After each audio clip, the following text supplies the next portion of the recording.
Hi, I'm Marshall, and last weekend, my own family sat me next to the trash cans at a wedding they spent $180,000 on. They called it a seating mix-up, but the group chat said otherwise. They joked about humiliating me, filming me, mocking what they called my silly little hobby. But they had no idea. That hobby built a company in 37 countries, 65,000 employees, and when the wrong video played, the whole ballroom heard my name, heard the truth, saw the mask slip, and my father's wine glass shattered as fast as their illusions. But that wasn't the real twist. The real story starts after the silence.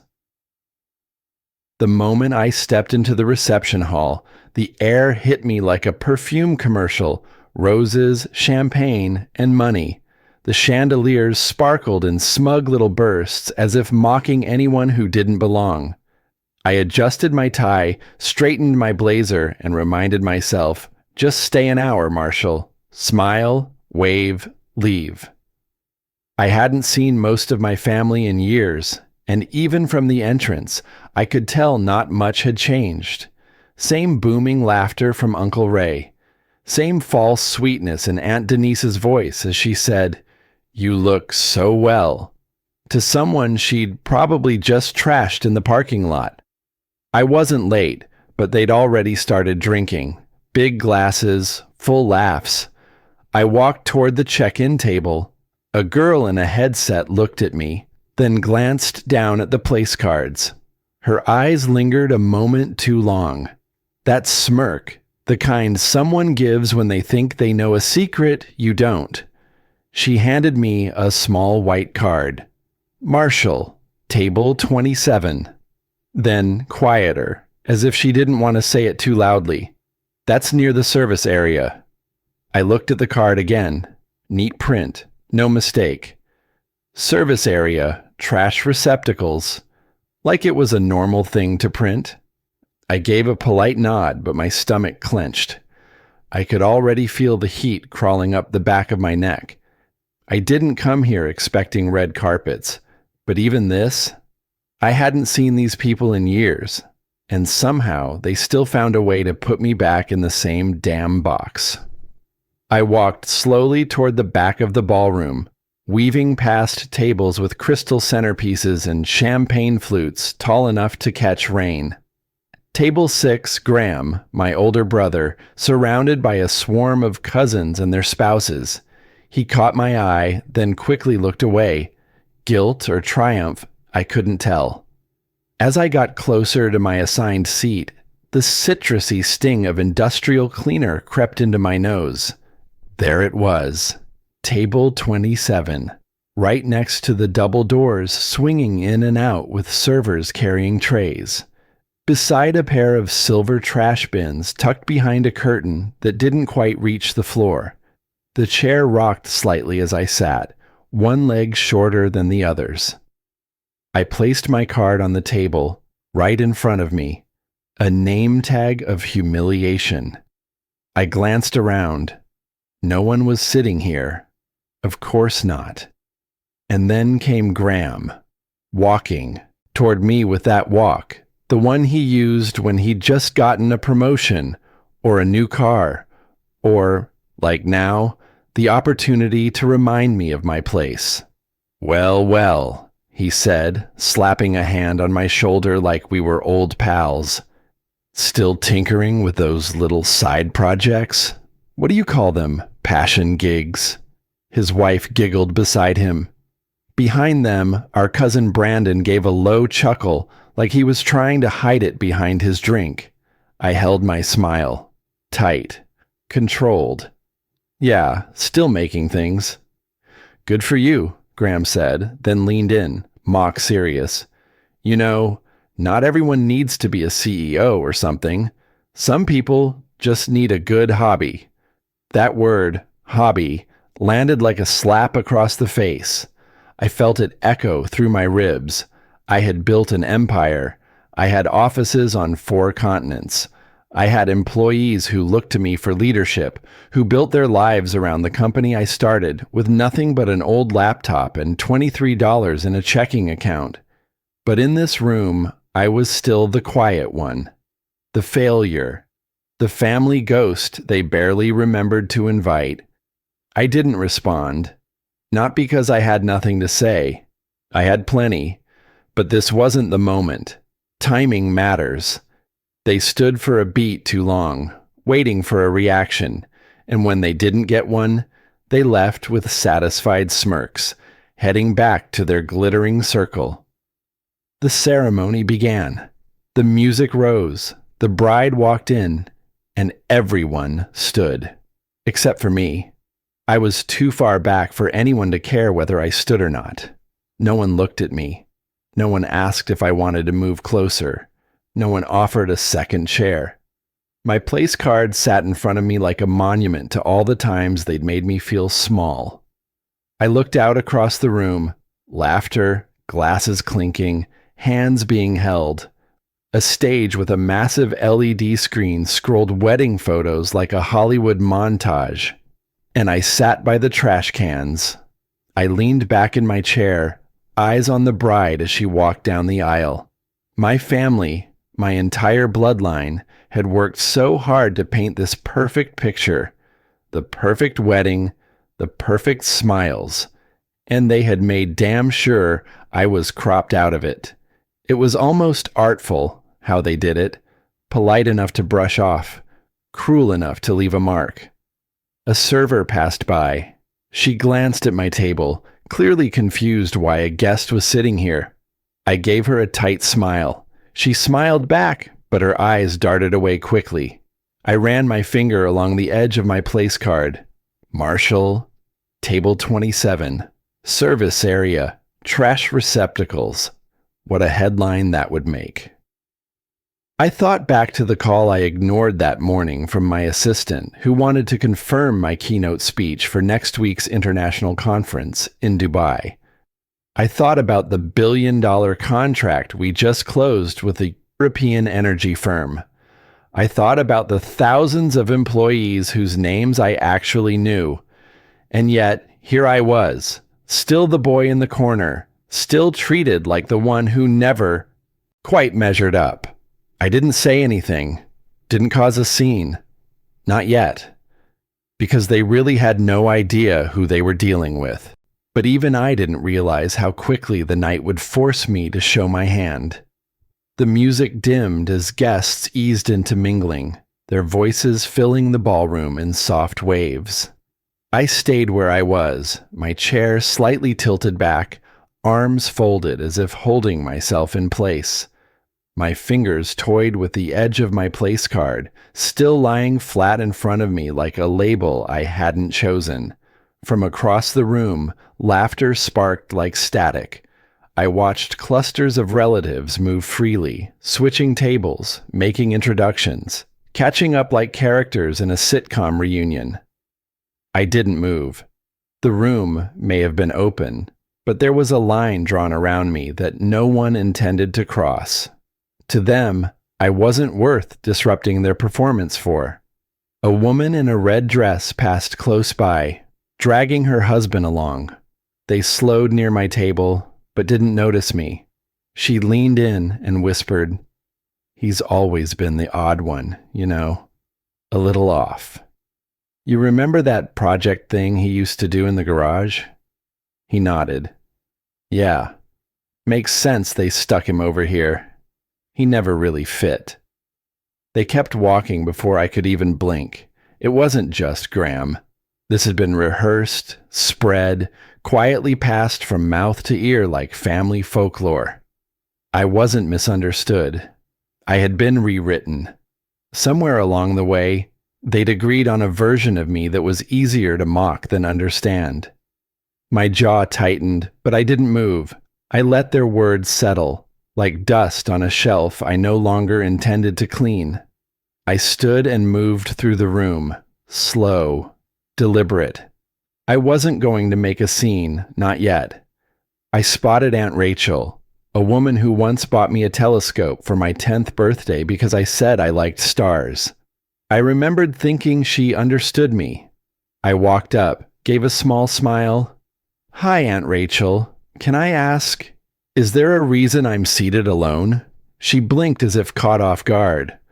"Oh, I think it was just spacing. You know how these venues are." "Spacing," I repeated, more to myself than to her. She gave a stiff laugh, glanced around for an escape, and then, as if on cue, someone called her name from across the room. "I should. Yeah."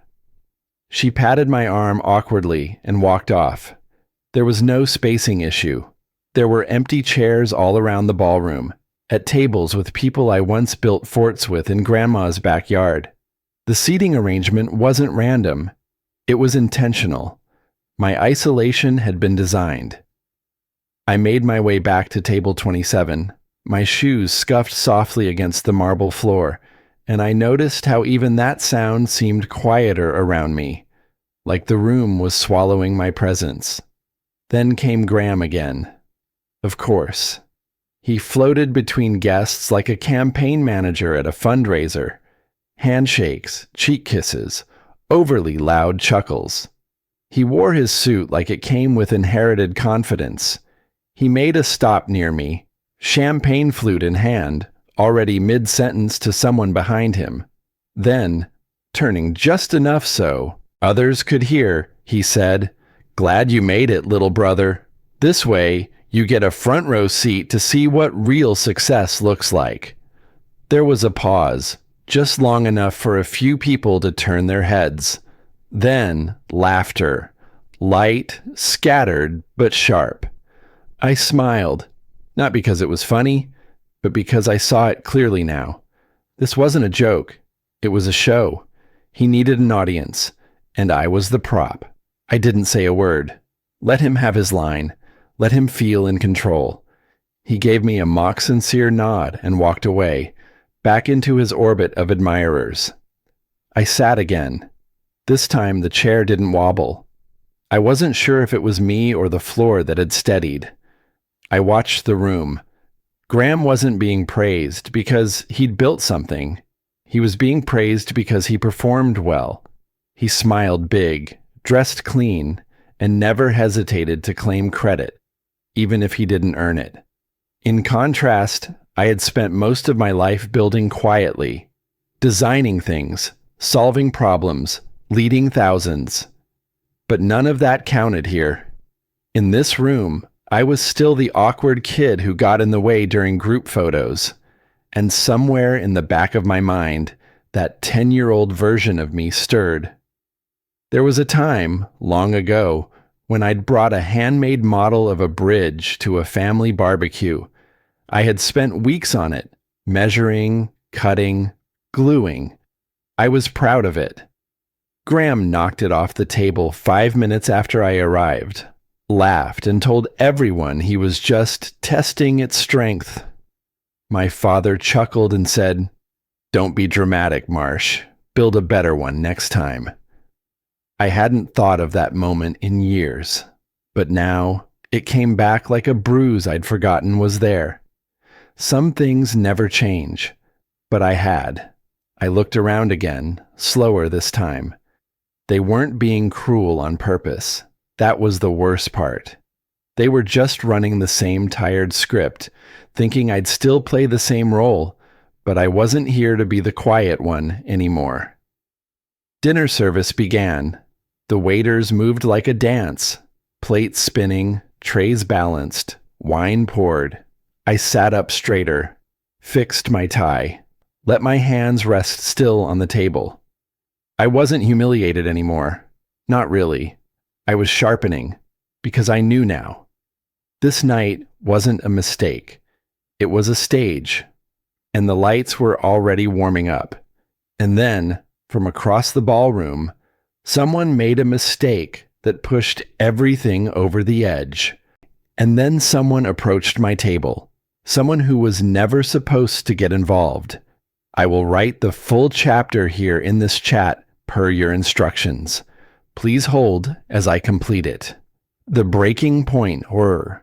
The heels clicked first, sharp, deliberate. Then the voice followed, quiet and unmistakably hers.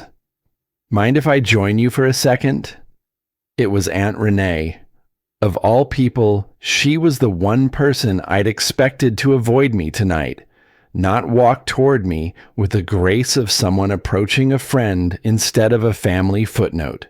She looked immaculate, as always. Red dress, pearls, posture perfected by decades of country club brunches and polite disdain. But right now, she seemed different, hesitant. I gestured to the empty seat beside me. She sat, smoothing her dress, and offered a weak smile. I didn't realize they actually sat you back here. I thought Graham was joking. Of course, because humiliation works better when it's wrapped in sarcasm. They weren't joking, I said simply, not looking at her. They made sure of it. She winced, eyes darting toward the front of the room where the maid of honor had just stepped up to the mic. You know, she said, you've always kept to yourself so much I figured maybe you liked being apart. There it was again. That same narrative, the one I never wrote but somehow starred in, introverted, aloof, not quite cut from the same cloth.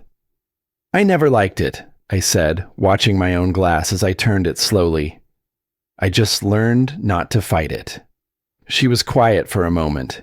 Then, just as the speech began, she gave my hand a gentle squeeze. I'm sorry, Marshall, for whatever it's worth. She stood and left before I could answer. And then the laughter began. It was timed perfectly with a punchline from the speech, just light enough to pass as charming, just sharp enough to cut deep. And to everyone who helped make this wedding possible, even those whose hobbies kept them, well, very available. The ballroom erupted in laughter. Heads turned, some subtly, some brazenly, but enough of them turned toward me that the joke's target couldn't be mistaken. My chest tightened, not from surprise, but from recognition. This was planned. The kind of ridicule that doesn't happen spontaneously. The kind that gets edited, approved, and slipped into a speech with a smile. And the worst part? I saw Graham smirking. He didn't write the speech, but I knew he'd endorsed the tone. He wanted a room full of people to hear me diminished. He wanted it recorded in memory and on phones. It wasn't just a jab. It was performance art. I didn't move, didn't flinch. But something inside me, that part of me trained to smooth over conflict, to take the hit and keep the peace, started to fracture. I glanced around.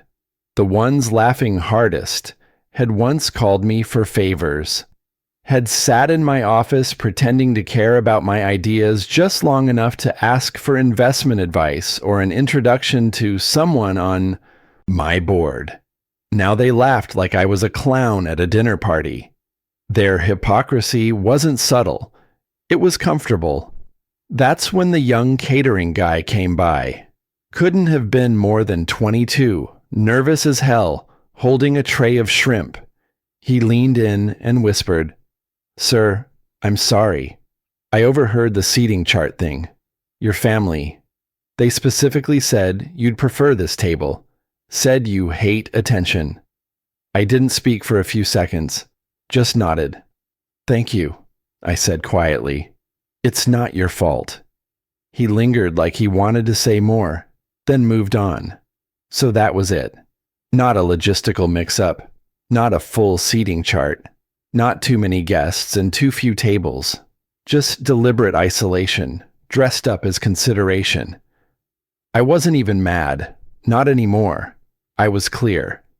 It reminded me of a moment I'd buried deep, 16 years old, out to dinner during one of those forced family outings. I remember wanting to sit at the center of the table with my cousins. My father had smiled at the hostess and said, "Put him somewhere quieter. He likes the corners." I didn't. But they never asked. They just filled in the blanks, then punished me for them. That's what this night was. A blank they'd all decided to write on. Back in the present, I adjusted my posture, not just to seem composed, but because I felt it. This slow-burning determination rising from somewhere deeper than pride. I started watching, not wallowing. Who laughed hardest? Who looked away? Who looked guilty? Graham was the only one who seemed entirely at ease. He moved from table to table like a senator, shaking hands, tossing out compliments, flashing the kind of grin that hides knives. He finally paused a few feet away from me, held up his champagne glass, and said, just loud enough for the tables nearby to hear, "Glad you could make it, little brother. Gives you a front row seat to how real family success looks." A few people chuckled. One aunt even clapped. I stared at him for a second longer than was comfortable. I didn't respond, just smiled. He had no idea what that smile meant. The program shifted into its next phase, the music softening. Lights dimmed slightly. Someone tapped their glass with a fork to signal attention for a slideshow or video. The room stilled. My mind didn't. It was racing, but not with emotion, with assessment. They weren't trying to destroy me. Not really. They weren't malicious in the strategic sense. They were lazy. They were recycling a pattern they thought still worked. And I wasn't angry about it. I was ready. That's when it happened. Someone stepped toward my table. Quiet steps. Purposeful. And it was someone who was never supposed to get involved. He stopped beside my table and hovered for a beat, looking down at the place card like it offended him. Then, quietly, he said, "You shouldn't be here." I looked up. It was Uncle Henry. I hadn't spoken to him in at least 5 years. He was the kind of relative who showed up only for funerals and milestone birthdays. Always a bit removed, always dignified.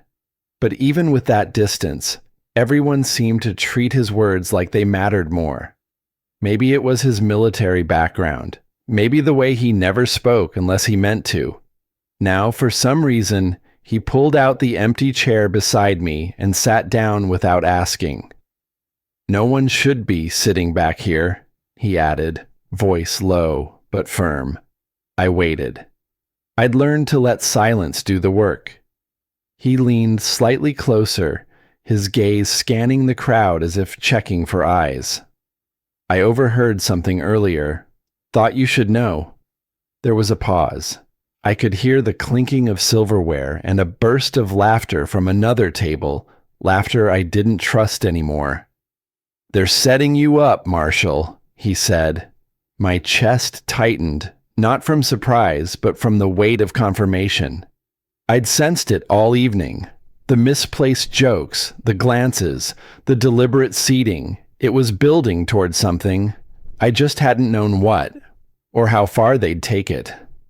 "Graham's planning something during the program," Uncle Henry continued. "Some kind of special announcement. At your expense.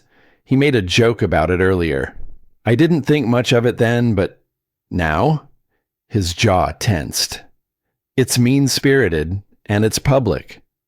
I looked down at the folded napkin in my lap, then back up at the dance floor, where Graham was talking to the wedding planner, grinning like he owned the room. "Why are you telling me this?" I asked. Henry didn't blink. "Because someone should have done it years ago." That hit harder than it should have. Someone should have.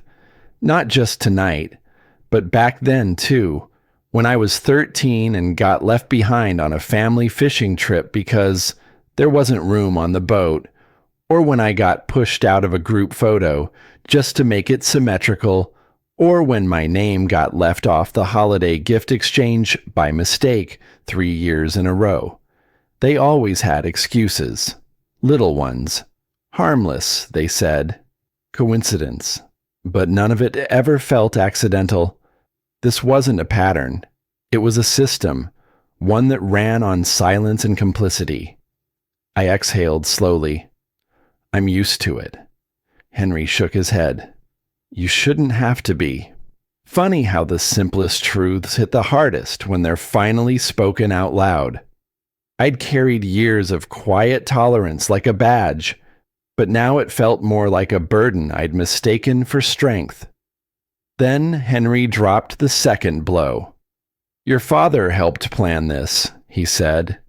He signed off on the seating, said you preferred to sit somewhere quieter, said you didn't like being in the spotlight. I stared at him, the blood draining from my face. I'm sorry, Henry added. I thought you already knew. I didn't answer. I just sat with it. Let it settle in my stomach like ice water. Of course Dad had. He didn't need to say the words. He never really did. He always let others do the marginalizing for him so his hands could stay clean. It was his way of choosing sides without making it obvious.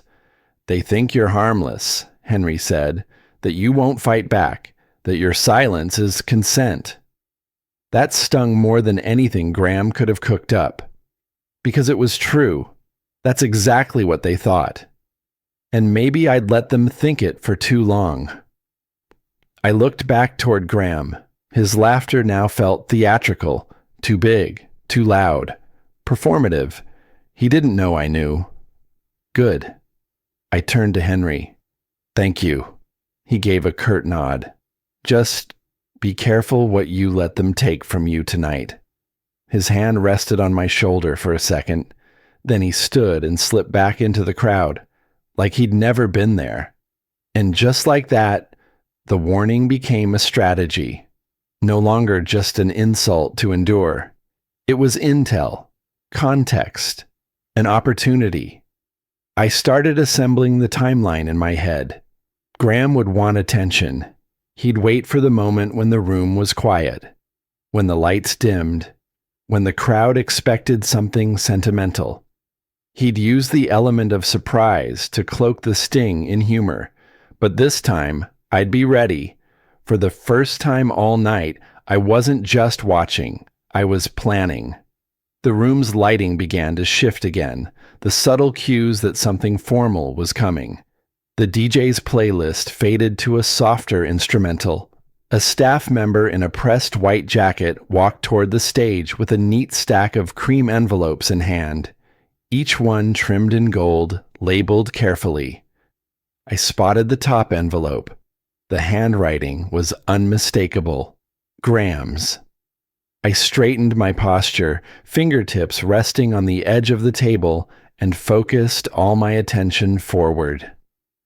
My heart was steady now, not because I wasn't hurt, but because that hurt had finally settled into something more useful. Resolve. Let them think I'm still the kid in the corner. Let them enjoy their moment. The game they were about to start? They had no idea they were already losing it. And as Graham stepped onto the stage, smiling like he'd already won, I realized the real show was finally beginning. He tapped the mic twice.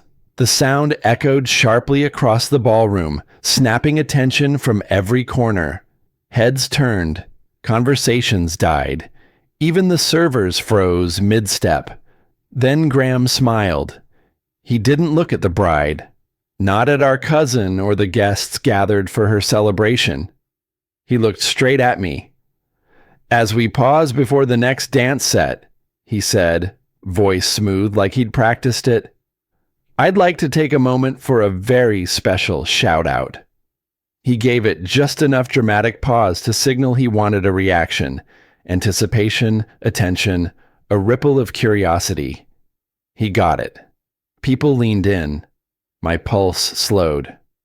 To my little brother, Marshall, he continued, who, after 38 years, finally found something he could stick with for more than 6 months. It landed with precision. The first laugh came from somewhere behind me, sharp, immediate. then another, a chuckle from the far table. And then a wave of amusement swept through the room, like someone had lit a match and tossed it into dry grass. They laughed. Not all of them, but enough. Enough to make it sting. A few clapped, unsure if they were meant to. Some looked at me and quickly looked away. And there I was, sitting alone, center of the joke, as if this entire room had been scripted just to frame that one moment. I felt myself detach, not in a dramatic way, but like slipping beneath the surface of cold water. My body stayed upright, but everything inside me folded inward. I didn't blink, didn't move. I knew what this was, knew it before he even started, but knowing didn't soften the blow. He used the microphone, the stage, the gathering of friends, family, strangers. He used them all to paint a caricature of me, lazy, unserious, small. The ache wasn't sharp, it was hollow, slow, the way heat disappears from a room when someone opens the door in winter. From across the ballroom, I saw Uncle Henry. He didn't laugh. His arms were folded, his face still. His eyes met mine for a second. He knew. He'd warned me. And even with that warning, I'd walked straight into it. How many times had I done that before? Trusting the benefit of the doubt. Thinking this time might be different. That maybe I'd be seen. That maybe just showing up would be enough. I looked down at the place setting in front of me. Bread roll, still untouched. Water glass half full. Silverware that hadn't moved since I sat down. The faintest tremor started in my hand, just enough for me to slide it under the table. I didn't want to give them that image, me shaking, even a little. And then came the line that did more than bruise. It broke something. My father hadn't said a word to me all evening, hadn't even looked my way. Now he leaned over to the couple sitting with him, third cousins or old business friends I couldn't remember, and said just loud enough for it to carry, well, if he'd ever stuck with something real, he wouldn't be sitting by the trash. Cans. It hit like glass cracking under pressure. The words didn't echo. They didn't need to. They landed, solid and final, in the middle of my chest. It wasn't a joke. It wasn't for show. It was his truth, and it was meant to hurt. He wasn't mocking me the way Graham did. No smile, no raised voice. Just a quiet confirmation of what he believed. That I didn't belong. That I had nothing to offer. That I was a waste of potential. A long disappointment with a good suit and a bad seat. I felt the oxygen shift. It wasn't panic. It was grief. A grief I hadn't let surface in years. It moved slowly up my spine and into my throat, like cold smoke. My eyes stung. I blinked hard and kept them low. No one needed to see that. Not here. Not now. My fingers curled against the napkin on my lap. I focused on that texture, the fold of it. Anything to keep from falling apart. I didn't hear what Graham said next. The room blurred. The voices faded. My father's line circled in my head like a bell that wouldn't stop ringing. If he'd ever stuck with something real. He didn't know. None of them did. Not about the company. Not the scale of it. Not the people I worked with. The lives it impacted. Not the nights I spent in airports. The 3 a.m. strategy calls with teams on the other side of the world. They didn't know because I'd never told them. Because part of me still wanted them to ask. And they never did. I considered leaving. Just standing up. Walking out. Letting the silence of my exit be the only reply they'd get. The thought brought a brief comfort, but it also made my chest tighten. If I left, Graham would win. If I left, my father's words would stick. If I left, I'd confirm everything they believed, that I couldn't take it, that I'd crumble like always. But staying felt like drowning with a polite smile on my face. I gripped the edge of the table, breathing slow, steady. I didn't move. And then, through the noise, I remembered Uncle Henry's voice. You shouldn't have to be used to it. That single sentence, quiet, unpolished, lit something faint inside me. Not rage, not defiance, just refusal. A small, quiet decision. I would not give them what they expected. I whispered under my breath, barely audible to myself. This isn't who I am. The laughter began to die down. Graham had moved on to the next announcement, satisfied with the reaction he'd gotten. He didn't even glance my way. He thought it was over, but something had shifted. Not outside me, inside. I was still sitting there, still frozen, still trying not to fracture, but I wasn't disappearing. Not anymore. The room moved forward. Conversation picked up. The DJ cued another soft track. People sipped wine, unaware of the storm behind my eyes. I stayed very still. I needed the moment. I needed to feel all of it. And then, my phone buzzed against the side of my leg. I checked it without thinking, just for something to break the spiral. One message from someone who never should have texted me tonight, and it made my stomach drop. I stared at the screen, hands going clammy against the smooth glass. It was a message from a number I didn't recognize. No text, just a screenshot. I tapped it with hesitant fingers, already sensing that whatever it contained would shift something I couldn't unshift. The ballroom hadn't changed. Music hummed softly overhead. Silverware clinked against porcelain. Laughter still fluttered in the air. But inside me, everything had tilted.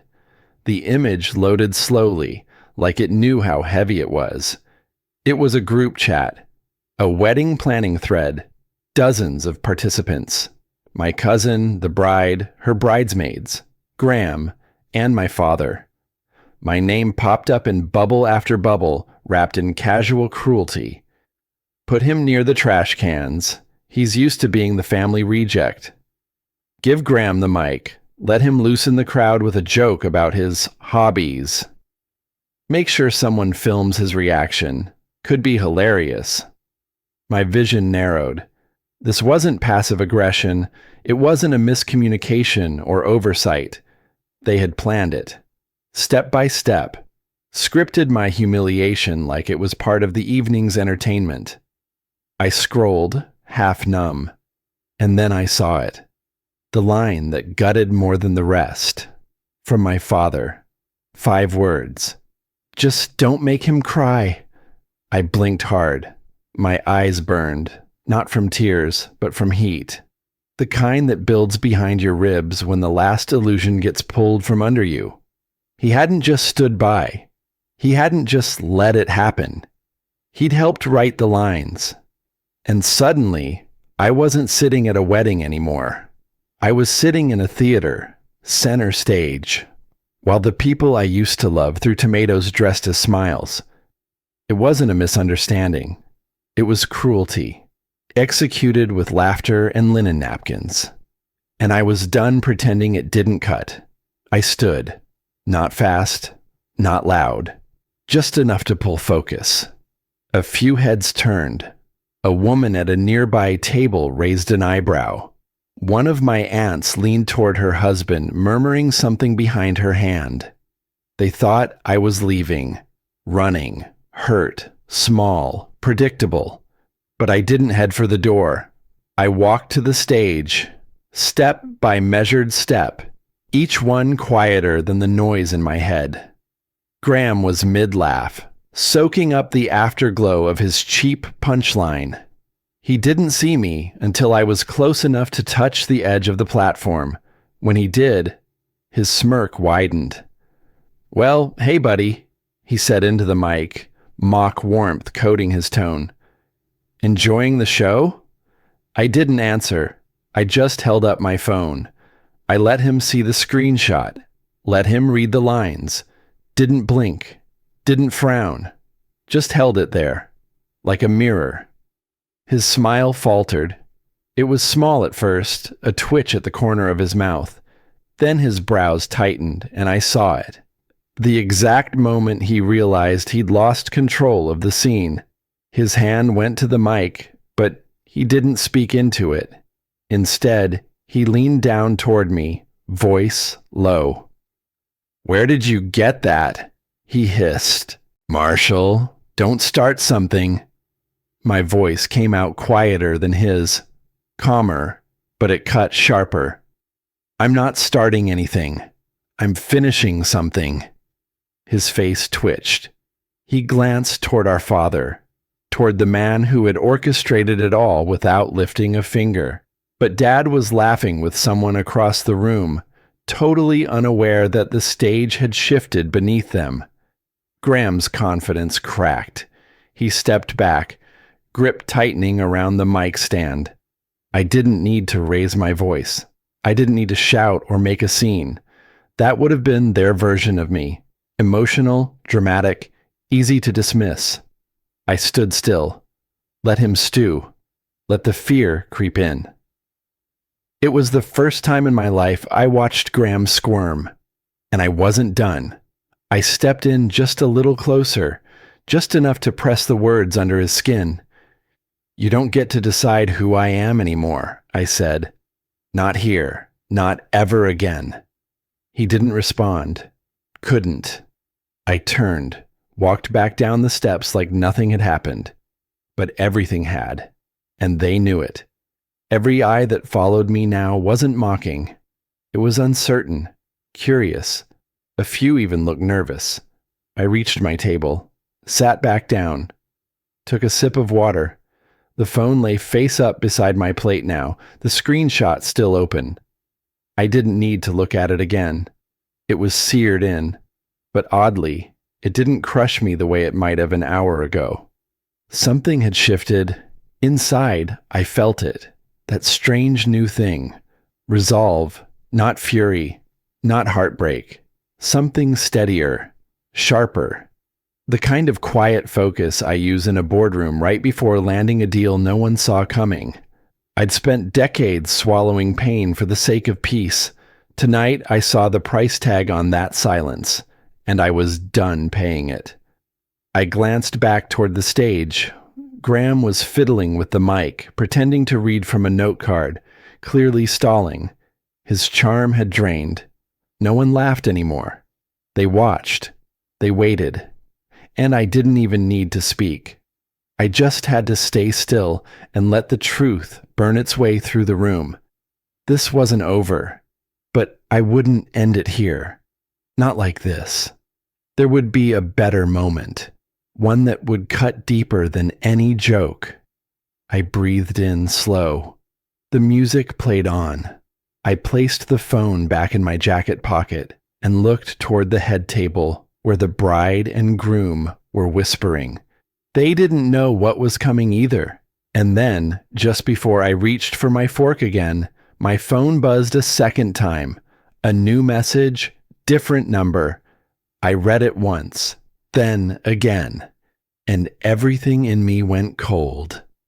I didn't know it yet, but the perfect moment to strike was only minutes away. I was still seated, heart steady, but hands curled slightly on my lap when it happened.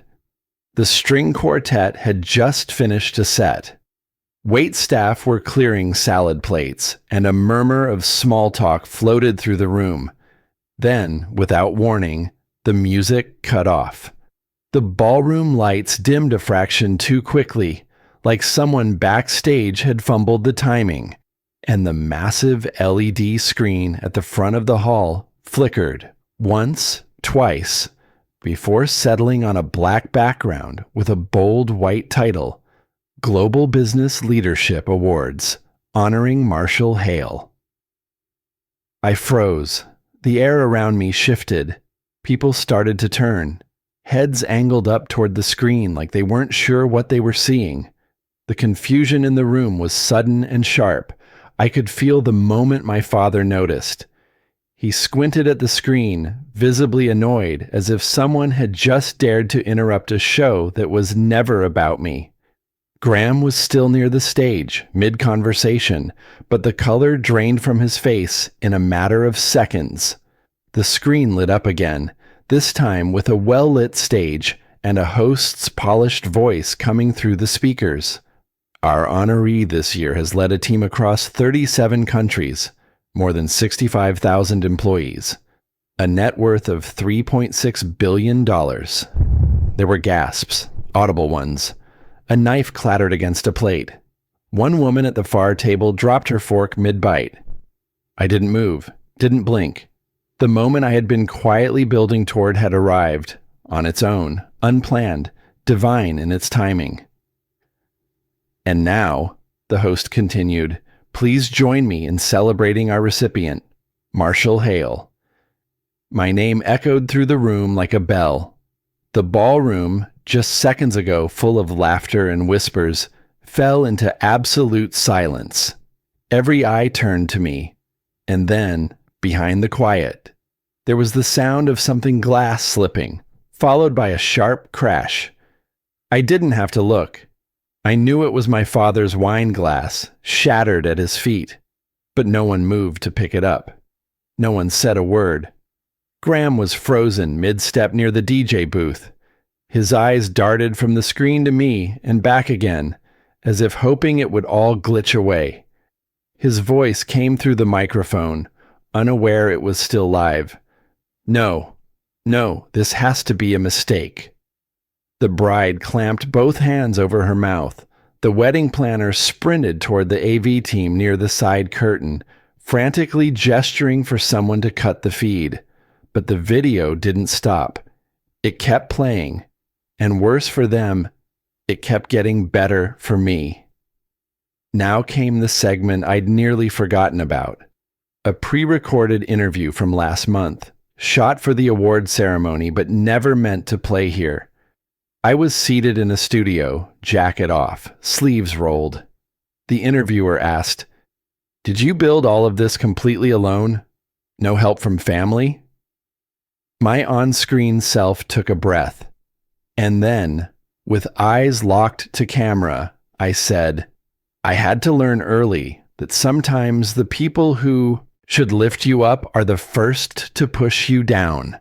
But struggling alone, it taught me strength I wouldn't have found otherwise. You could have heard a pin drop. Even the air seemed to stop moving. That line, raw, unfiltered, landed like a slap. I watched my father's face. He went pale. His mouth opened slightly, but he didn't speak. The silence wasn't awkward. It was judgmental, like the entire room had just realized what kind of people they'd been applauding all night. Twist S13 and S14 had detonated, and no one was walking away clean. The bride rushed toward the tech booth, shouting something I couldn't hear, but it was too late. People had already seen enough. The whispers started, "He's that Marshall Hale." They stuck him by the trash cans? Wait, they laughed at him earlier? He's worth billions? My cousin's face flushed red as she reached the AV station, but nothing she did mattered anymore. The truth was loose in the room now, and it wasn't going back in the box. The shame, it was no longer mine to carry. I stood, not to make a scene, but because my legs needed the space to hold the weight that was finally shifting in my favor. I didn't speak, didn't raise a glass or deliver a speech. I just stood in that space, the space where every assumption they'd carried collapsed under the weight of fact. My father approached slowly. For the first time in years, he looked unsure of himself. "Marshall," he started, voice hoarse. "We didn't know." I met his eyes. His were searching for the boy he used to diminish. But that boy wasn't here anymore. He'd been replaced by a man who had earned every scar, built every inch of his life brick by brick, and survived without the one thing a son should never have to live without: support. I didn't answer him. I didn't need to. Not here. Not now. I stepped away from him, quiet and steady, because this wasn't the moment for forgiveness. This was the breath before the reckoning. And while everyone else stood stunned and broken open by the truth, Graham, he was already moving. He didn't blink long. He didn't apologize. He was already planning his counterattack. And he made his move faster than anyone expected. The screen behind the stage had just faded to black, leaving behind the remnants of a truth no one in the room could unsee. But before the silence could settle, Graham came off the platform like a bull let out of a pen. His tux jacket flared behind him, his mouth drawn tight, his eyes sharp with something far more volatile than embarrassment. He didn't walk, he stormed, shoved past two servers, brushed off a groomsman who tried to intercept him. I saw him coming, the rage blooming across his face like heat rising off blacktop. The crowd parted, instinctively giving him space. Some watched with wide eyes. Others reached for their phones again. The room was still dimmed, the music had never resumed, and that strange hush still pressed around us, thick with tension, almost sacred in its severity. Then he was in front of me. "You set this up, didn't you?" he hissed. His voice was low, but carried easily to the surrounding guests. "You sabotaged my wedding." I didn't answer. There was nothing to say that would calm him down, and besides, I knew silence always unsettled him more than confrontation. He stepped closer, too close, and then, with a twitch of his hand, he grabbed the front of my jacket, bunching the fabric in his fist. There was a collective gasp. Chairs shifted. One woman to my left muttered, "Oh no." Her hand instinctively covered her mouth. Graham's knuckles were white around my collar. And then came the voice we hadn't heard clearly all night. "Graham, let go of him right now." My father's voice, cutting through the air with unpracticed urgency. He pushed forward from his table, his chair skidding back on the marble floor. But Graham didn't let go. In fact, he did the unthinkable. He turned and shoved our father back. It wasn't a hard push, not violent, but it was sharp, impatient, and obvious. Obvious enough that the crowd reacted. Some stood, others gasped again. It happened fast, but not so fast that people missed it. He had shoved the man who had always defended him, always favored him, always turned a blind eye. And just like that, the image of the perfect son cracked. Before anyone could process what had just happened, a sound cut through the stillness. Not from the guests, not from the stage, but from the speakers that still lined the ballroom ceiling. It was Graham's voice, broadcast loud and clear for all to hear. His mic, still clipped to his lapel, was live. "You think just because you got lucky in business, you're better than us? You're nothing without this family. Nothing. You hear me?" The room froze. All eyes were locked on us.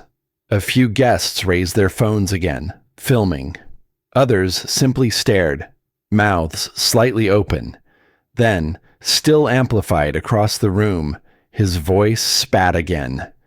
"You were supposed to stay the loser, the spare, the one we laugh at. Not this." His voice cracked mid-sentence. The rage and humiliation tangled in his throat. And it was over. He didn't even realize it, but it was over.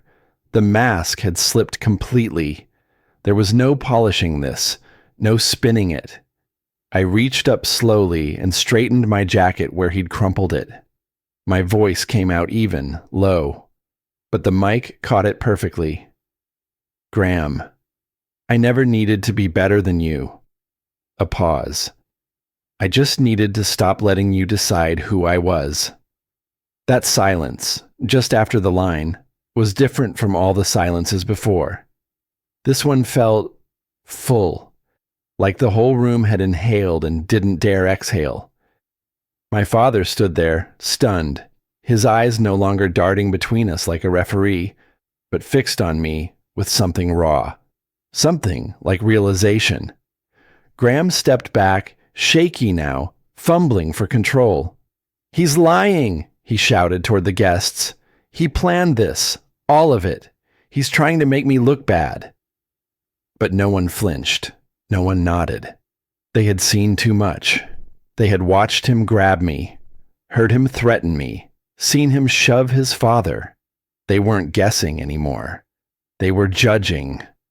The bride, barely visible near the DJ booth, crumpled into her maid of honor's arms, crying, her makeup streaked, her shoulders shaking. One older woman near the cake table whispered, "How could he do this? How could any of them?"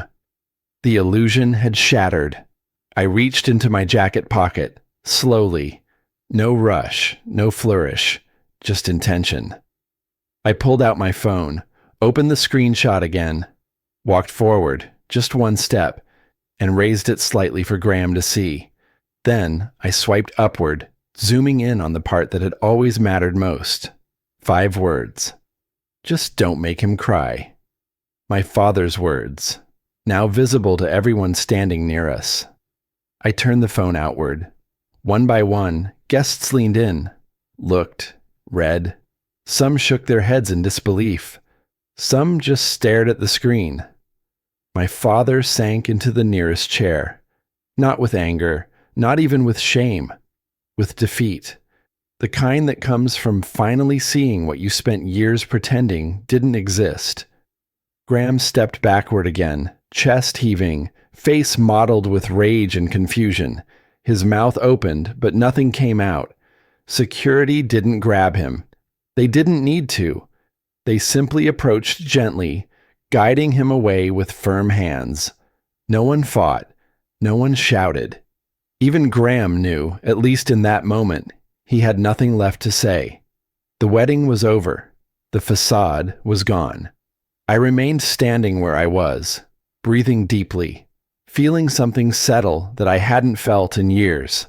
Not victory, not triumph, just stillness. The kind that comes when the storm clears, and for once, you're the one left standing. People didn't approach me. They didn't need to. I didn't want pity.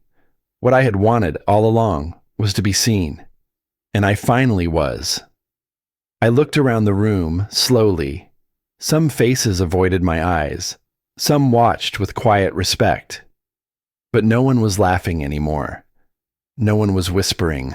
Behind napkins. There was no table by the trash cans now. There was only recognition.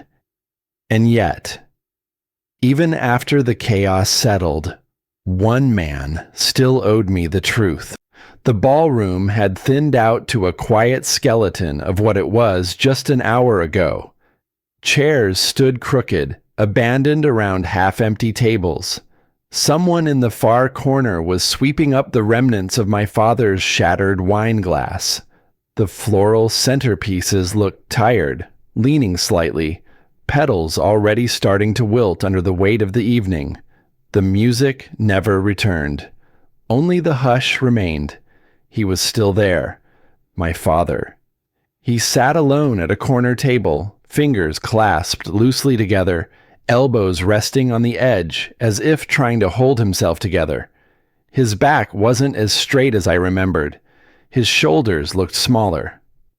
The man who had once filled every room with unshakable presence now stared at his own hands like they held a question he couldn't answer.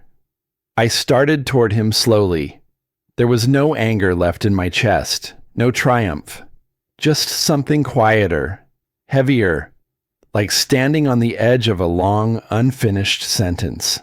When I reached the table, I didn't speak. He didn't look up until my shadow fell across the linen. When he finally lifted his gaze, His eyes met mine, red-rimmed, swollen slightly, not from rage, but maybe from time, or guilt, or something in between. "Marshall," he said. The syllables cracked on his tongue. "I need to explain." I didn't sit yet. I waited. He took a breath, like it hurt to do so. "When your mother passed," he began, his voice slow, uneven, "I didn't know how to raise you." His eyes dropped back to the table. "You were just a kid, so small, and I was so angry at the world, at God, at everything. Graham. He was older. He understood things quicker. He didn't cry as much. He didn't need me the same way you did." The words didn't sting. Not because they weren't sharp, but because I'd already bled from them years ago. "I failed you," he continued, "over and over. Not because I didn't love you, though I know it probably felt that way. I let them make jokes about you. I let your brother use you as a punchline. I told myself it'd toughen you up."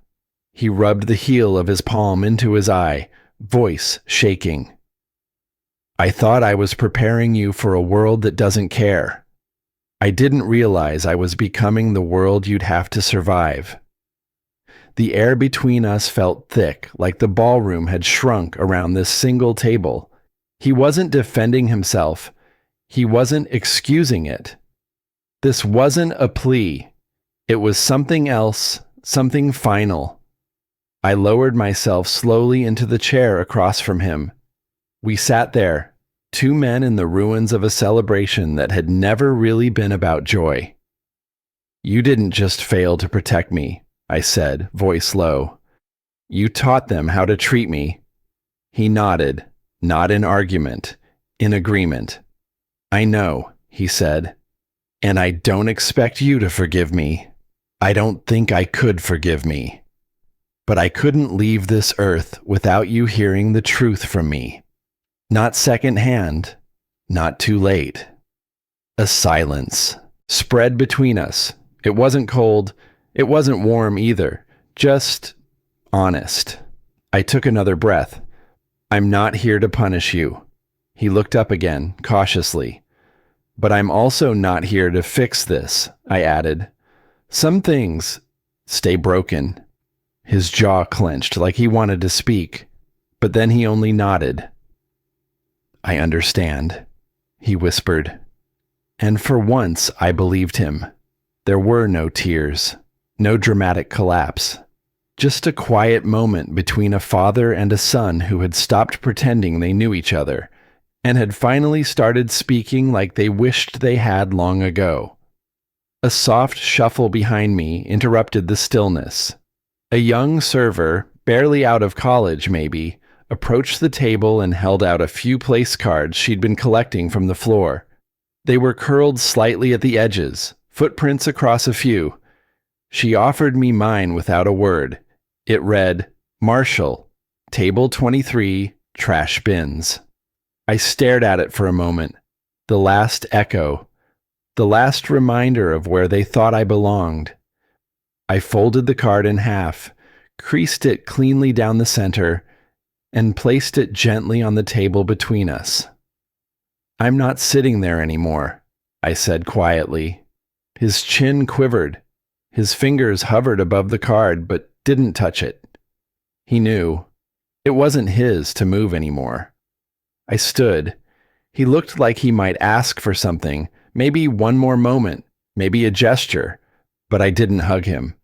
I didn't offer a hand. I didn't pretend this conversation had fixed the past. But I also didn't leave in hate. I walked back toward the doors. The room was nearly empty now, just a few distant cousins gathering coats. A photographer packing up lenses, someone sweeping confetti into piles. But as I passed, a few faces turned toward me. And for the first time, they weren't smirking. They weren't whispering. They weren't avoiding eye contact or pretending I didn't exist. They simply nodded. Not in apology, not in pity, in recognition. And this time, I didn't feel a flicker of validation. I didn't need it. Outside, the air had cooled since I'd first walked in hours ago. The sky was darker, the parking lot quieter. The hum of a late-night breeze moved through the trees. I paused at the edge of the sidewalk, looking up. I didn't come here to win. Didn't come to fight. I came to show up, for myself. And, in the end, I did. I whispered to no one in particular, I didn't come here to be seen. I stepped off the curb and into the night. But I'm leaving seen anyway. Even if my family never changes, I finally did. And that is the victory I will carry for the rest of my life.